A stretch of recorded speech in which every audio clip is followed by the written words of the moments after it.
Moving on, the coronavirus pandemic has been detrimental to economies the world over. While the global community has been left thinking about what recovery is going to look like, some of its fears continue to reel under the after effects. The UN agency has now warned of another bad year for the airlines industry. The UN Aviation company has predicted prolonged depressed demand for air journey and extra monetary troubles for airways. Since the beginning of 2020, more and more countries across the globe have shut down borders and limited domestic travel as a response to the coronavirus outbreak. And that is why cancelling nearly all flights to control the spread of the virus directly affects the entire aviation industry globally. Let's understand some figures related to the airlines crisis now. Air travel plunged 60% in 2020 as countries closed borders and restricted travel to slow down the spread of the virus.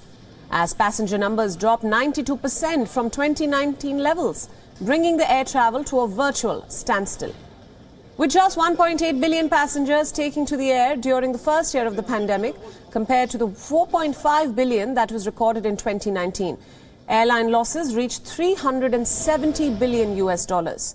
Airports and air navigation service providers lost a further $115 billion and $13 billion respectively.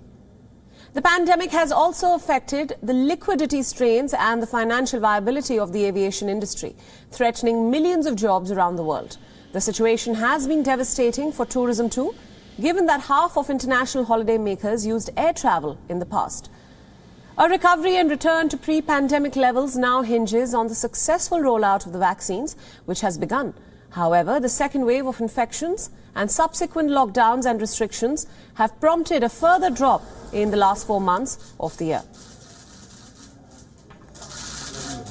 WION World is now available in your country. Download the app now and get all the news updates on the move.